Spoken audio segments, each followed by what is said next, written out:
All right, welcome back. This is episode 2 of the Desert Harvest, where we talk about Arizona's culinary bounty along with a whole bunch of other things. My name is Pete Deeley, and I'm here with my partner in crime, Oren Molovinsky. Hey, How you Oren. doing, Pete? I'm doing good. It's one of my favorite seasons. It is peach and tomato season at Mullivan Farms, That's and right. That there's nothing quite like getting something picked right off the tree, right off the vine, and eating it right in its peak of freshness. So well, it's been we are the most we're at the farm we have our self-service honor system, right? right. So Yeah. that's our way to be accommodating to the customer without having millions of dollars in labor costs. So Right. Right. but it means my Facebook Messenger is blowing up every day. Can you set aside 2 boxes of peaches for me? Well, You I'm got. afraid I can't, It's right. but You got to get over there. yeah, get Well, over there. So, but it's well been that going great. well it's you got quite that's a interesting outcome of foresight you had many years ago where you planted these trees with the notion that over time you would have what you have now, this really productive orchard. And anyway, and I can vouch for these peaches, people. They're amazing. They're good. They're good. Well, in our first episode, we spent a lot of time in Washington, D.C., in the Shenandoah Valley, and Uh, people called me and said, "I thought this was going to be about Arizona, Pete." So, we got to return to some conversation. It's a little more local for Oren and I, and I'm curious. I mean, you had created these really terrific structures in Washington, D.C. and Virginia, things that worked at scale, had a lot of impact on consumers, producers, restaurateurs. And when you moved out of that environment where you were surely very comfortable and familiar after all of the hard work that you put in there, and you came to Arizona, I mean, what did the Arizona agricultural scene look like to you when you got to know it? you know, uh, I think I mentioned before, but it was immediate. It was so easy to once I connected into the tip of the network, Hmm. uh, it was so easy to find great producers. And it's just in the agricultural community, and especially here, as soon as you meet one fine farmer, or producer, that they're going to introduce you to their like-minded, Right. brethren around around the state. Yeah. So that's what happened. And I did have to go through some farm tours that didn't bear fruit, but because I went to those, I found out about another producer. Right. Um, the one thing that's interesting about Arizona is a lot of it's important if you're buying direct, let's just say beef or pork, any meat product. Um, there's very few producers that have their own processing facility. We were Right. talking about Top Knot Farms who did the poultry, Right. the meat poultry, and they had their own state ag inspected facility right on their property. Right. Um, when I would talk to a beef producer or pork producer, uh, I would ask them where they process. And if the answer was University of Arizona, then I immediately started looking elsewhere. And it's not because University of Arizona doesn't do a great job, but what I know about the University of Arizona and I learned about is they have a wonderful processing facility, state of the art. It's a great program with the students, but they're not master butchers. Okay. So, you're taking a little bit of a chance there with precision cuts, Right. like for a nice restaurant, a fine dining restaurant, let's say, or a nice hotel. Um, you're also taking there's the time slots are very coveted there, Hmm. and it could be months before you get a slot.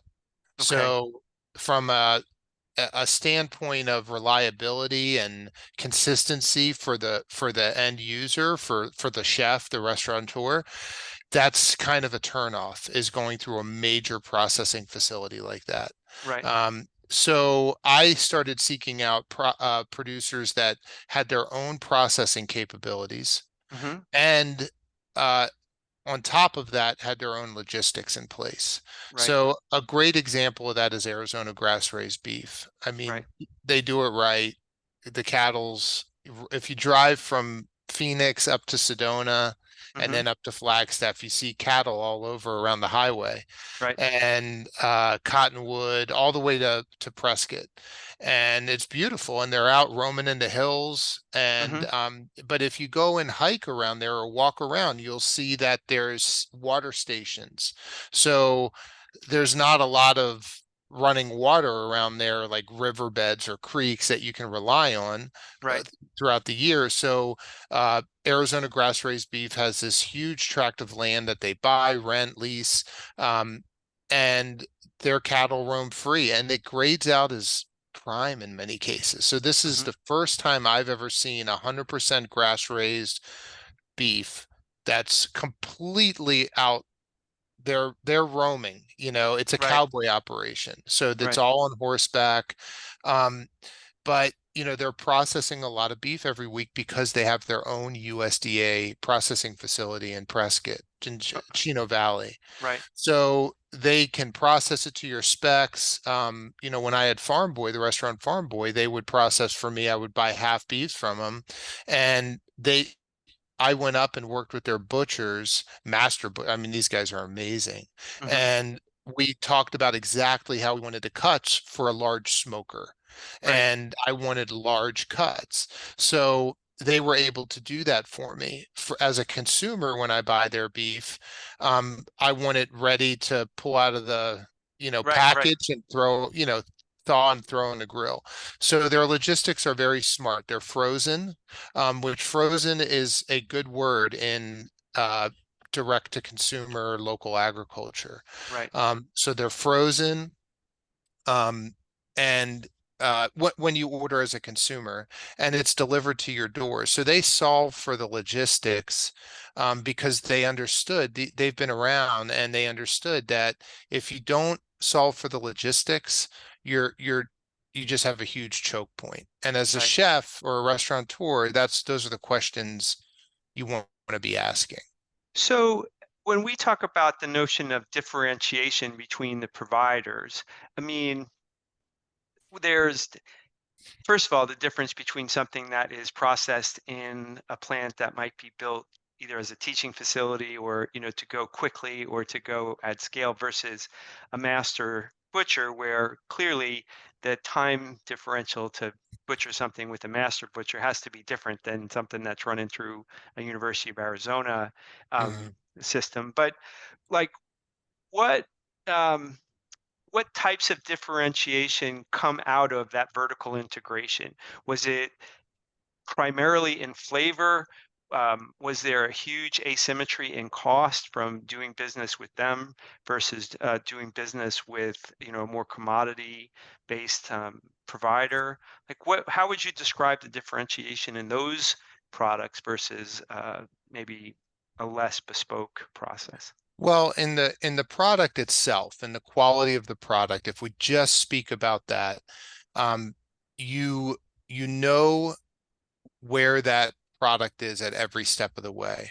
Right. So I learned a long time ago it's all part of the same discussion that tomatoes in the typical produce company that sells to restaurants, Hmm. hotels, etc.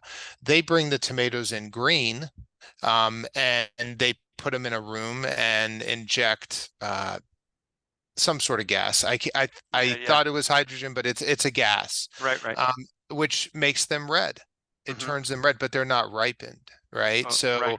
So if you didn't go and take a tour of the tomato of the produce facility, which all restaurateurs and chefs should do, go Right. visit your suppliers, then you don't understand where that product came from. And then inevitably, the way you find out about it is when you have a customer tell you your tomatoes taste like shit, Right, right. or they're very bland or whatever. Sure. So in that particular case, knowing where your tomato comes from, you can go visit. Like if I went to visit Farmer Frank at Crooked Sky Farms. Hmm. He has a big tomato production operation, cherry tomatoes, heirlooms, beautiful tomatoes. And you just go out and you watch them pick them ripe. Hmm. They Yeah, pick right, them right. ripe, and the next morning they're either in restaurants or at a farmer's market. Hmm. And they do a phenomenal job. It's incredibly labor intensive, but I know where that tomato was. I know I have confidence in the quality of it. When Right. I send that dish out into the dining room, if I, whatever restaurant I am, I have the confidence that, 99 out of 100 times people are going to appreciate that flavor. It's Does going, that, yeah, yeah, does that create like a need for a type of nimbleness on the restaurateur that, I mean, you don't have an even level of production of tomatoes throughout the year. I mean, seasonality is part of sure. the deal with nature, right? So, Right. do you need to be creative in a way that has you being flexible with what's available at the time to do that, or did you have a trick? Like you Well, just, yeah, I mean, it's hard because the customer it right, wants consistency, especially here in Phoenix. They're accustomed to consistency. right, It's the consumer base here. So part of the driving demand for better food hmm, is to also and right, educate the consumer. And the best person to do that is the chef or the cook, right, right? right, So yeah, so in this case, though, I think, clever menu item naming, hmm, um, if you the old seasonal salad, right, yeah, yeah, uh, I mean, it never changed throughout the year, right? At a commodity right, salad, yes, never, it's called a seasonal salad, but it never changes. but there's no with no seasonality, right, Yeah, so here it's, you tell the story. I love whatever restaurant I've had, I like to tell the story in the name of the dish, right? So I think there's some nice, creative naming. The menu is really your opportunity to express what you're trying to accomplish with that restaurant. And it right, sounds like maybe a little, too much for, oh, it's just a restaurant, Oren, but that really, how you write that menu is very important. And especially now, I mean, people are looking at your menu online constantly. right, So the more you can do to um, tell the story through the menu, the better. So, and you can be clever. Like, tomatoes suck this time of year, so we don't have them on our menu. So that, the quality of tomatoes is very poor. It depends, how you're trying to relay the message, if you're trying to be cute or not. But I think that's the right, way you do it, Pete, is, you can't rely on your staff to communicate that as much as you'd like. right. So you really have to be clever with the marketing. Yeah, that's a level of intentionality that is, this is not a set and forget relationship between, the chef, the cook, the consumer, the restaurateur, the provider. I mean, it requires a level of integration, communication, Hmm. thoughtfulness, um, that is not present in a commodified situation where every day of every year you can get the same thing at a particular place. Right. Um, when you came into Arizona and you were observing providers like Arizona grass raised beef, I mean, that logistical intelligence, that logistical ability to execute on providing with enough scale in a manner that keeps the business vital.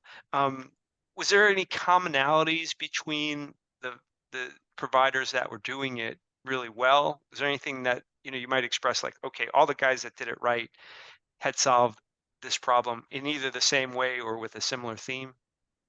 Um, I would say. the ones that are doing it right are vertically integrated. Okay. They control everything in their product pipeline.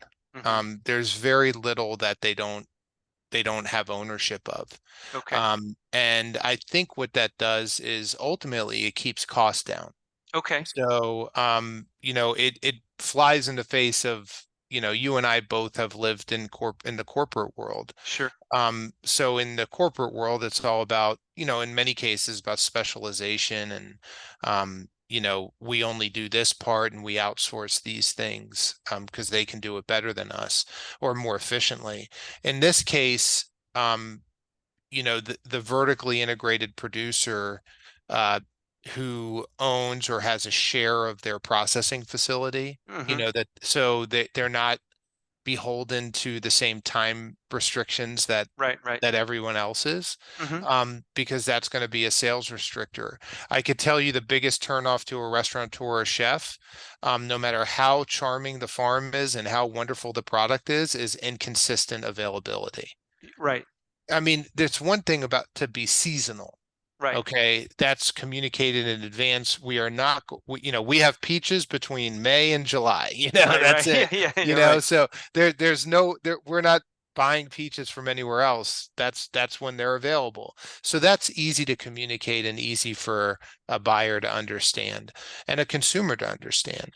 But what's not easy is when you put something on your menu as a regular item and Right. then it's not available. Hmm. So having those slots is critical. A couple that were really good with that or are still are you familiar with the meat shop in Phoenix? I am. Yes, Yeah. absolutely. Yeah. I mean, he's got a retail meat shop and, arguably not the most retail friendly, Right. Right. Yeah. street in town. Yeah. So, and they do phenomenally well, Right. um, because people seek them out. Absolutely. But he also owns his own state ag processing facility in Buckeye. Right. So they do custom processing, and obviously he processes all his own beef, Hmm. but he processes for others as well. But he's going to obviously get preferential treatment, and he raises his own pigs in Yeah. Buckeye. Okay. So, you know, he's got it 100% under control. The only thing he doesn't have under control is his feed, which I know is something he'd like to work on so that Right. he's not buying feed. Yeah. Um, but so he's very successful because he has himself covered in all these areas. They deliver to restaurants. Hmm. They have a consumer outlet.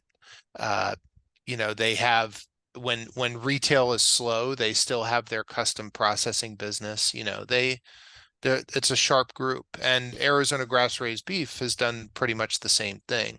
Right. But they have a USDA processing, which means they could sell over state lines. Okay. Arizona has a great program.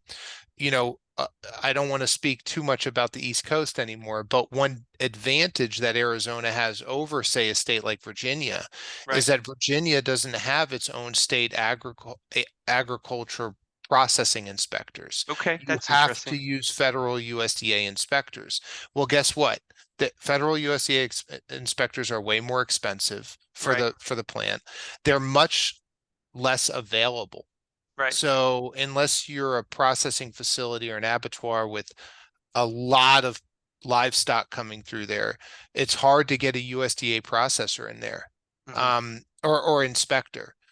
So here in Arizona, state ag handles that, and they're very good. So they will send an inspector. You schedule the inspector, and like the meat shop, if you go in there when they're processing their pigs, you see a state ag inspector in there with them. He doesn't have to be there all the time. It's only when they're breaking down, Right. the carcass. Um, so yeah, those things matter to survivability. Top Knot Farms, they had the right idea Right. where what they didn't solve for was logistics. Right. Logistics from their facility to the consumer.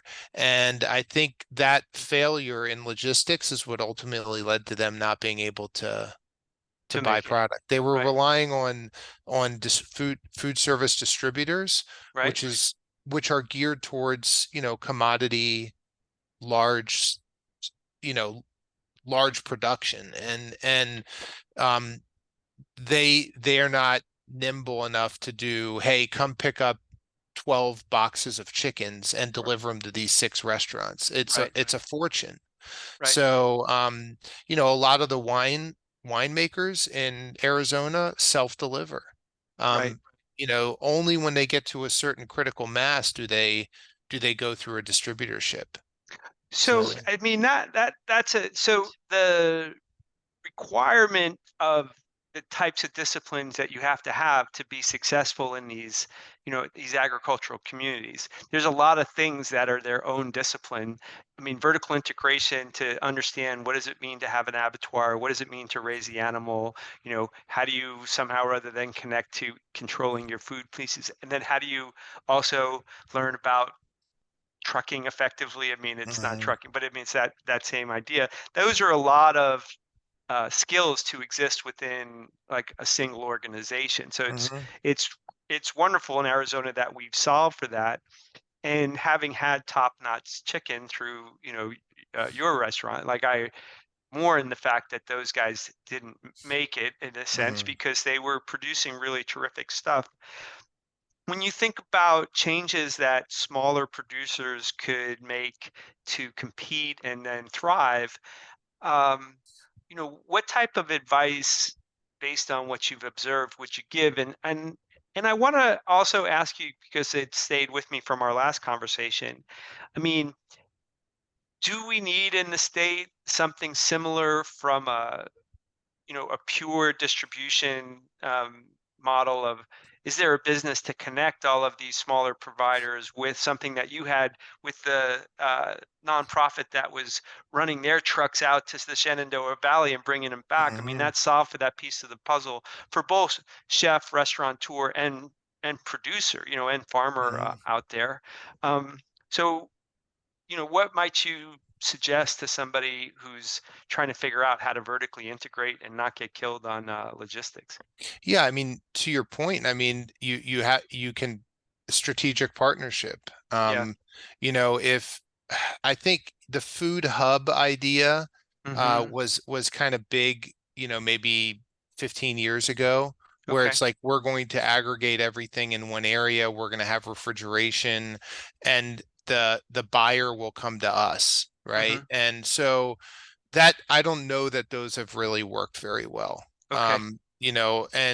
And especially here in Arizona, the buyer wants you to bring it to them. Okay. And so I think I think really the opportunity there is to say who else is, has my problem Right. and my Right. Yeah. Yeah. logistics Yeah. problem, and how do I create some sort of cooperative with them where we can all share this vehicle, um, and or share this this method of delivery, Right. um, a refrigerated truck, a driver, and we all of our we're all close to each other in proximity, so it'd be easy for the driver to come pick up what they need to pick up and do Right. their daily run. I think that's probably very basically the probably easiest way to start, Right. until you build up enough critical mass that you can afford your own transportation. When that kind of coalesced in the relationships in the DC area that you were a part of forming, did it coalesce because there was capacity that wasn't being fully used and so it got redeployed to solve this problem? Or did the trucking capacity spring from the need that, like, hey, we've got these people in the Shenandoah Valley and these restaurateurs? Which came first? I mean, I think the nonprofit that was doing charity work, did they Mhm. have like just trucks that were Yeah, available for this? yes. So we just tapped into their fleet of drivers and trucks that Yeah. they already had. And we worked with their transportation manager to figure out what days were the best days for them to go Hmm. out. Right. And so then we coordinated our farm and processing pickups on those days, so Yeah, it's yeah, right. very, yeah, and I make it sound simple. It took a lot of coordination at first, but once we got it down, it was like clockwork. Right. And that's the beauty. Once you get it into a system, Hmm. then the restaurateur, he knows what to expect every week. Right. Um, the processor does, and the logistics provider does. So it becomes very seamless, but it does take some work up front. Is the when when when you have the geography that you dealt with the Shenandoah Valley in DC, and you look at the geography of Arizona, is there a different scale of having to move, food around the state? For example, if Cochise County, which has extraordinary things going on in Cochise County, but Phoenix is a bigger market. I mean, does that geography create too much of a barrier for this type of thing? Or is it just a function of if we get enough communication with everybody doing their great work in Cochise Valley, like or excuse me, Cochise County, um, that then we could actually have enough scale to make that a rational decision to run trucks up and back from Phoenix to Yeah, them. I think there's some small players who are intermediaries who are Hmm. trying to do the right thing. And so they are aggregators. They put out a list to restaurateurs every week. There's at least one here in Phoenix and one in Tucson that do a really nice job.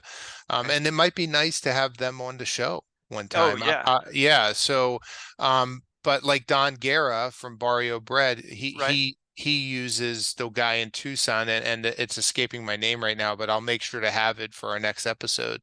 But he aggregates, so he gets the list from farmers, puts it on one cell sheet Right. for restaurateurs, and if they order by a certain time, he places the order with the farm, he picks it up, and he delivers it to the restaurants. Hmm. And I don't think he makes any money Okay. doing Okay. it. I All mean, right. to me, like what I'm starting to understand is it's not very lucrative.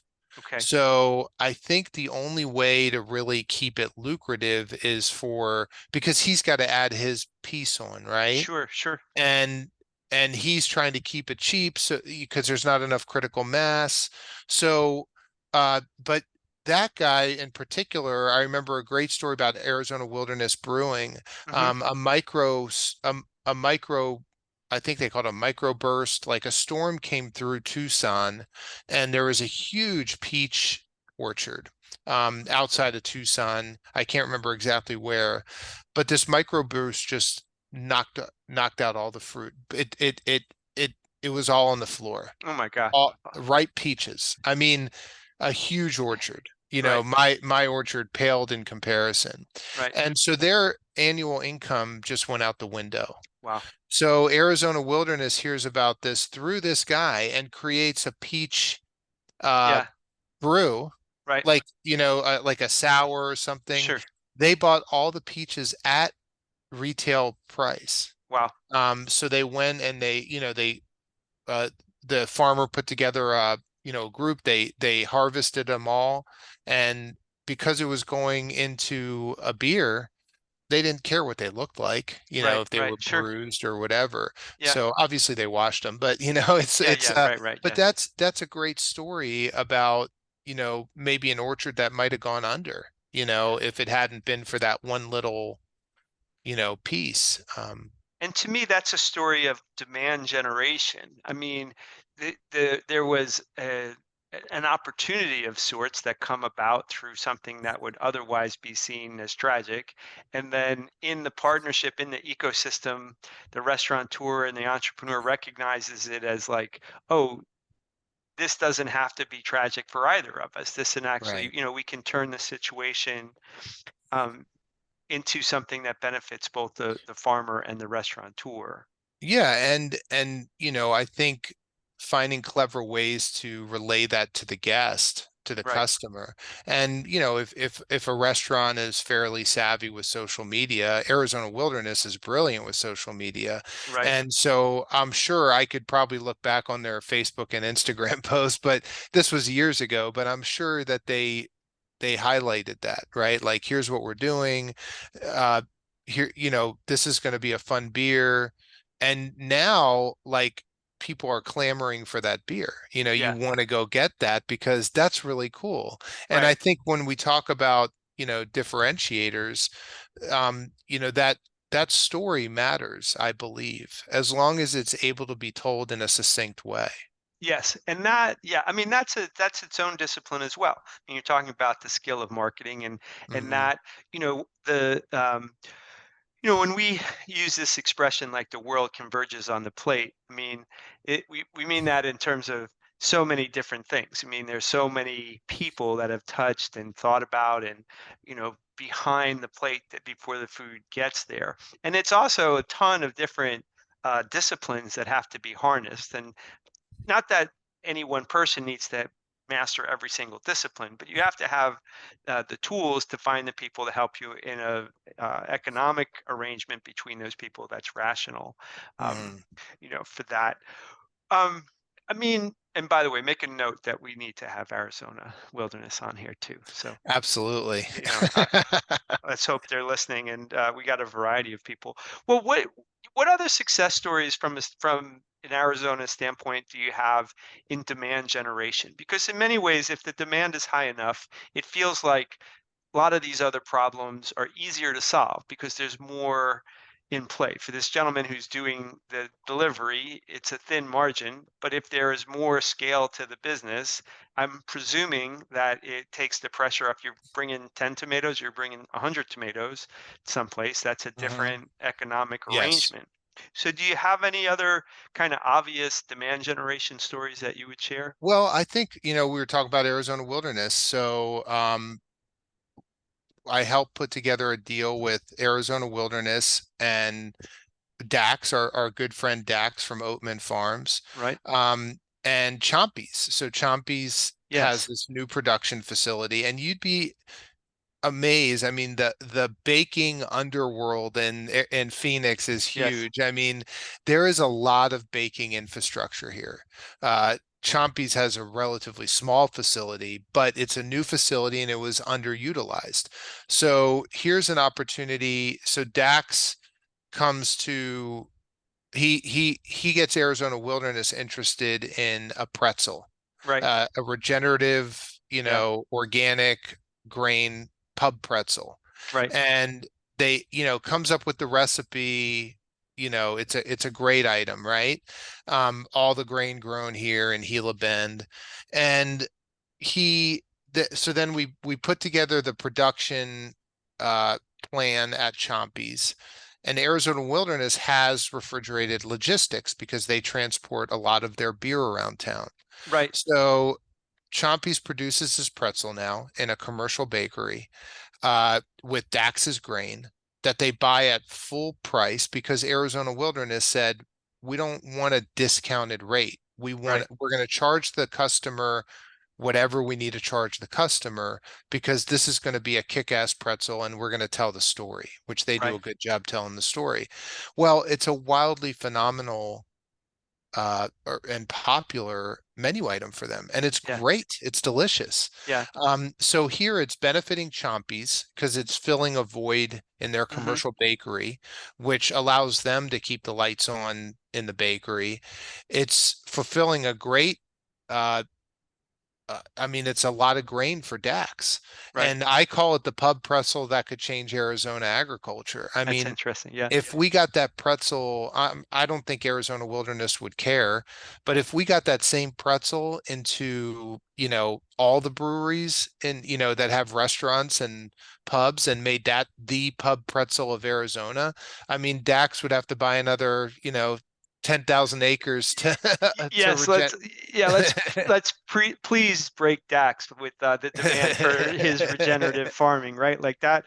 That's a little jewel in Arizona of, talk about vertical integration in terms of what he's doing with the land and all of that. Yeah. It's extraordinary, right?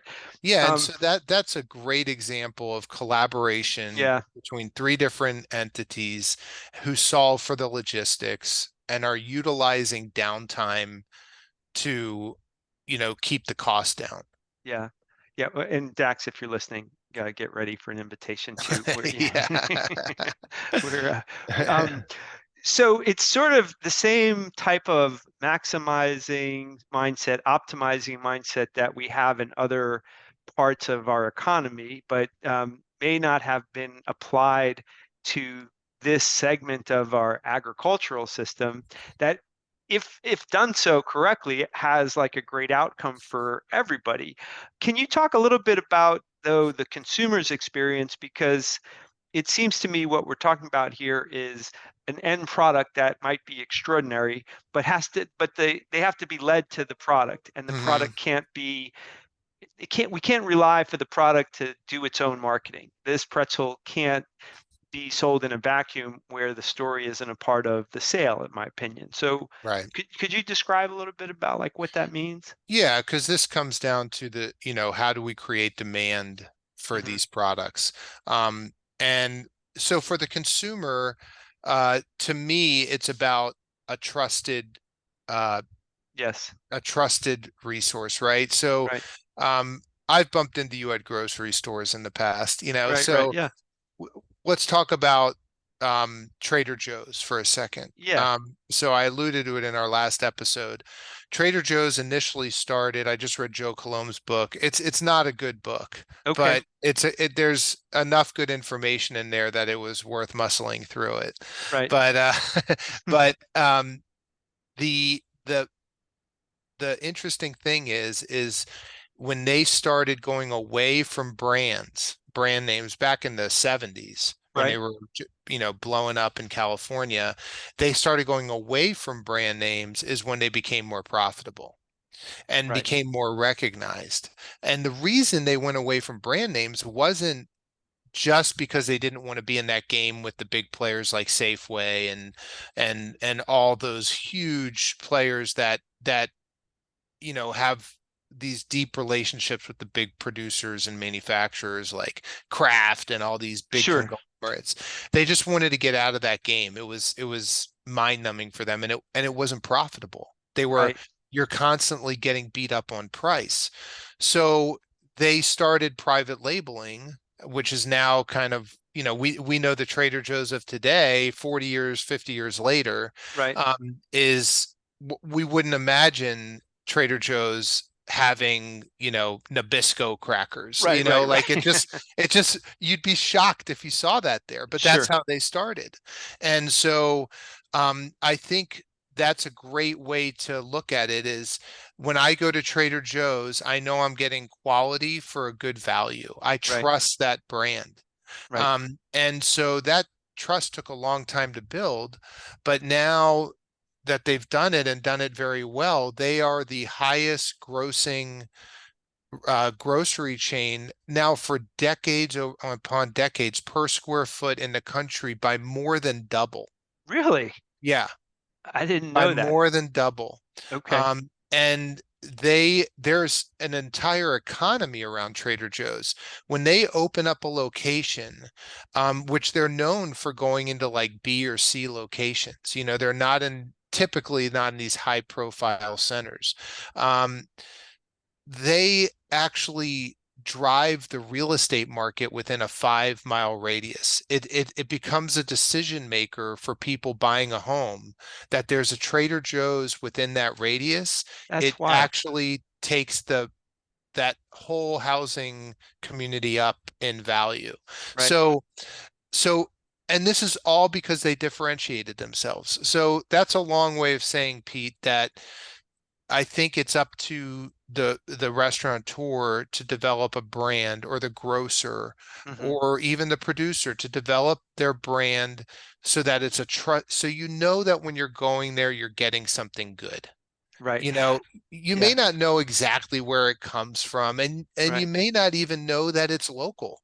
You Hmm. may not give a shit, but that's to me that's the draw is yeah, we got to go to this place because oh, it's just so cool. I can't even explain it. Like not because well they buy lamb from this producer, Yes. Yes. Yeah. that's a minute, base consumer base that cares about that Right. enough. you Yeah, know? the experience, and for me, this speaks to the notion of design. It's not just the delivery of the service and product, but the experience of the delivery of that service and product. And sometimes I think, like for example, for me, when I go into Trader Joe's, I consider them master storytellers. When I walk into any Trader Joe's, it's my mind very story based. The signage is not, this is beans. There's artwork and there's Mhm. a certain flavor that is unique to each store, because I believe Trader Joe's actually employs people to do just the signage. Like I think that's either a meaningful part of one of the staff's people's jobs, or they hire people just for that. So that storytelling experience with Trader Joe's part of the experience, and to me that comes down to the notion of design. And it's interesting when I think of like you talk about the baking underworld. I mean, Benny Blanco's tortillas, which I Mhm. deeply love, and I perhaps love a little too much. And for me, one of the interesting things about experiencing them at the farmers market is that I was just curious, and so it turned out to be a happy accident. Christopher, that's his shop, and Christopher will be talking to you too, to come on. And flavor is what drove me. And then interestingly, as I just loved what I was tasting, I then realized the underpinning of these tortillas was where he was sourcing things. And I wound up having a conversation and getting the full story. Um, so, Well, hey but Pete, that was a less expensive experience, though. In other words, we talk about building trust, and this is 50 years of Trader Joe's. You know, Mhm. I was interested in trying something, and the degree of risk was pretty low. And then it turned out to be something extraordinary. And I think that Right. when we talk about building trust, there's different leaps of trust. It's one thing to go to, Stone Barns out in New York, and the dinners there are, you know, not usual and priced accordingly. Um, and the trust that that's worth it is different than to trust, a stack of 12 tortillas there, which I Yeah, think is and just interesting, right? well, I trust to that in that same vein, I trust Arizona Wilderness. Yes. And so if it were my choice, if I were going to go out and have a beer and something to eat, Hmm. um, and I could be thoughtful about where I want to go and time, I wasn't on a time crunch, Right. I would always go to Arizona Wilderness. Okay, because the beers are great. Right.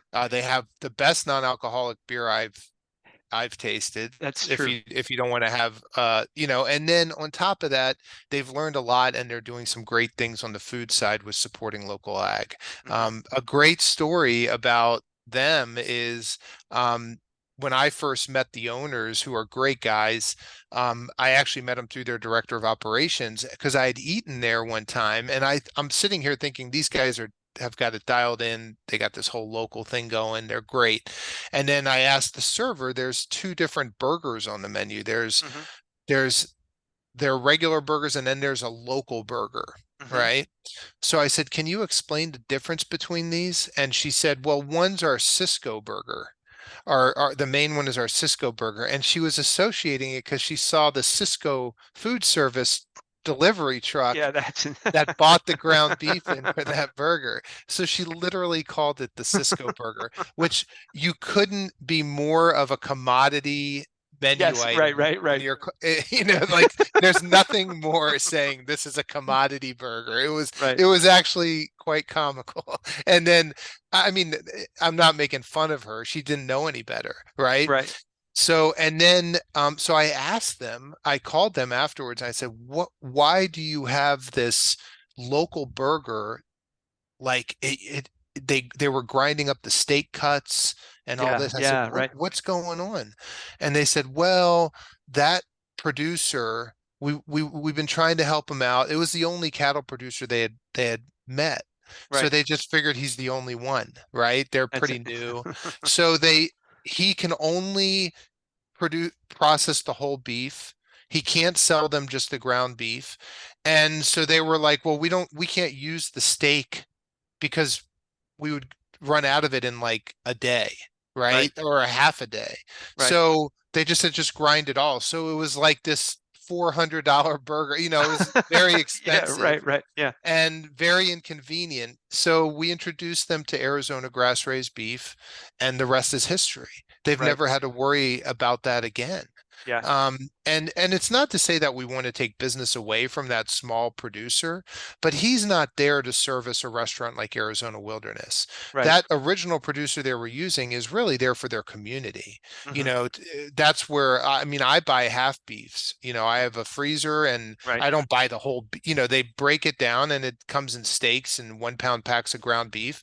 And it's all from Arizona grass-raised beef. And I feel very good about the beef I eat and serve to my family and friends at home. right, And it's delicious. And so for me, it makes a lot of sense. But I would buy from somebody like him if Arizona grass-raised beef wasn't an option. right. Um, so I think in the Arizona wilderness in this case shows how once you understand production and understand who's really out there in logistics, you can solve it for your guest, your customer, and for yourself and the producer. Yeah, and that optimization served everybody in that picture. I mean, Mhm. it wasn't tenable to be buying from the original producer because that burger was going to price itself out of the menu. It just Yeah, no wasn't. one was buying it. You couldn't buy it because it just wasn't a rationally priced Right. item. And that's not, as we have these conversations, we're not looking to have conversations that speak to, we're doing this purely out of this is an ethical way to go about it. It has to have the ethics have to include the economics of it. So that way there's a living to be made in every part of this cycle. And Absolutely. that optimization is something that I'm hopeful that we can be a part of that conversation and continue to refine in Arizona because we know when things are optimized the way you're describing, every single part of that chain wins. And that virtuous cycle, and at the end of that, and we'll talk about this probably in some way, shape, or form on also results in a healthier human being. I mean, part of like what I'm interested in is the reduction of spend as it relates to uh, what we're spending on healthcare and shifting that spending to spending it with the farmer and that Exactly. at, even with the same product, meaning like a hamburger, but that hamburger being produced by Arizona grass raised beef versus hamburgers that perhaps are coming from these commodity places produces a different outcome in the body. Uh, as we kind of come closer to the conclusion of this, I know both of us consume a lot of information, books and movies and so on and so forth. Maybe somebody wants to follow us, follow along with us, but they might want a little deeper dive into that. What types of things might you recommend on the book front? Maybe movies. I don't know. I don't know what you like to recommend Yeah, I for. mean, to me, the at the consumer level, Hmm. I think, Omnivore's Dilemma is like, the groundbreaking book that really helped Americans understand where their food really comes from and Right. how it can negatively affect you health wise. Right. And how, in a sense, I'm not trying to make this political in any way, but in a sense, these government subsidies have had this, where they were initially intended, the intention was for to feed America, Right. during the Depression, basically. Yeah. Um, and then eventually to feed the world, and after World War II and all these big, situations after that. So the subsidy programs have their place, but what's happened is, they've basically become the standard bearer of agriculture in the US is crop insurance and Right. so Food Inc. does a really nice job, the movie, of explaining that. Hmm. I think, if you're looking for a quick hit, Food Inc. is Yeah. kind of your gateway into understanding how to eat better. Yeah. And when I say eat better, it's not just for your body, but it's for the entire uh your community and your ecosystem. I mean, I'd like us to find a way to get some sort of local economist on who understands the true numbers, but Yeah. uh again, referring back to the Virginia Department of Agriculture, they did a wonderful job of showing how local food systems benefit the entire local economy in a massive way. I Yes. mean, it's just, if we just think about tax dollar usage, Right. farmers in general get the least amount of government assistance, local government assistance, Hmm. and but they contribute just as much as anybody else in tax revenue. Sure.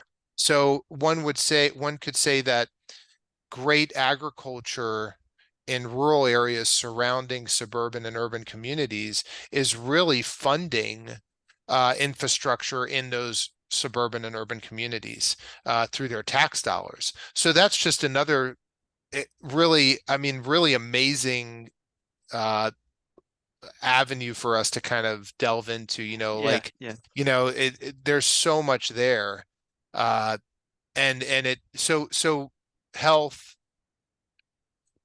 ecology, and economy. I mean, it's like win, win, win, win, win, Yeah, yeah, yeah, that virtuous cycle has such a broad, like Yeah, it covers such a broad umbrella of things that go right with it. And when I think about all the things that have got, I was listening to somebody talk about the value of if you could extend the health span of everybody in the United States, if you could just expand it 1 year, that the economic value of that increased health span is like $38 trillion, which is, yeah. which can't be right. Like it just seems like, but the the the the vicious cycle that we have right now that is producing, these extraordinary outcomes of diabetes, obesity, all of the things that are a function of, uh, and the numbers are just too astronomical for it to be a change in people's willpower and all that. It's a structural issue that needs to be addressed. And what's interesting to me as we continue these conversations is that the economic underpinning where the community would be more prosperous in the face of producing better food and creating better experiences for people is something that gives me some hope that what we're chasing here in our conversation has a real future. Well, I yeah. want to speak in different, in future um, podcasts, if we can find an economist, I would love for that. But I also, as somebody who has been a buyer of all these different things and have close relationships with that, I do want to go into this conversation of the pricing. Like the story you told about Arizona wilderness, I think gets played out frequently where there's a lack of education where people might get stuck in that first model. You have this untenable product that is amazing, but not something that can be sustained economically. But in that circumstance, there was an education that happened that then made a similar product, but done in a way that's sustainable and then ultimately becomes, a source of prosperity for both producer and restaurateur. Absolutely. One thing that really motivated me to buy whole beef was I heard the reason our commodity beef system is the way it is because we've trained the consumer in America to eat Hmm. the steak and the burger, right? And Right. um, so there was a great diagram I saw. I'm gonna have to dig it up where it showed the parts of a cow, right? Like, like a typical diagram like you'd see in a Sure. grocery store or butcher shop with all the cuts, but it showed which countries it went to from the Oh, United States. how interesting. So the United States only kept, the steak cuts Right. and like a small portion of chuck for the ground beef. And then it showed where all the round, the front and the back Yeah. Yeah. all went to different countries. It was like Korea, China. So when you think of that, it's very inefficient, Right. and so that's where I was like, we've got to figure out, I don't want to send your Sure. beef to another country. Like, let's figure out how to use the whole thing. And that is so much fun. I mean, Yeah. so much fun. And there's so many great cuts that come out of necessity, Right. beef cuts that you wouldn't even think about that. Hmm. If you go to a butcher shop like Arcadia Meat Market, and see the different cuts that they produce there. Right. They're really phenomenal cuts that a large producer wouldn't be able to. to do. It wouldn't be Yeah. efficient enough for Yeah. them, you know? Yeah. Well, So that's fascinating, and I didn't know about the international nature of what to do with the what do they call it, the the nose and the tail part of the animal. It's yeah, being, I it's mean, the whole front. I mean, you're talking about, the entire round. right, Roast beef, would take care of the round, which is the hind section. right, The front is mostly chuck and all that, but Americans just haven't had a big appetite for that.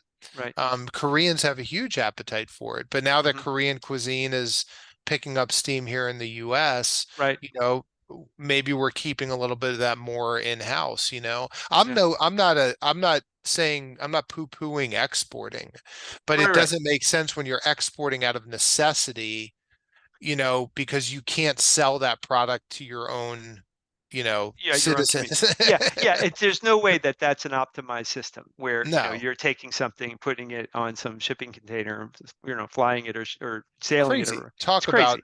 Yeah, environmental impact. I mean, yeah. yeah, ridiculous. Well, you're right, and a reduction in, surely the profitability of that experience. And if you retain that, you increase the profitability of that by keeping that local. Again, we're back into that virtuous cycle. Well, again, we find ourselves with more material than we have time, and so we will revisit these themes in the future. So, thank you for listening. For those of you who are listening right now, we will be back shortly with another episode. It'll be back and forth between conversations with just Oren and I, and then we're going to start to introduce you to all kinds of wonderful people in Arizona. So stay tuned, and it's we're going to have a great future ahead. Oren, thanks for another great day. Hey, thanks, Pete. And maybe we'll put a link to Food Inc. and Omnivore's Dilemma in the show notes. For sure, we'll do that Yeah. for sure. Yeah, that's smart. Okay, All right, Pete. Thanks. all right, Great brother. conversation. As Take always. care.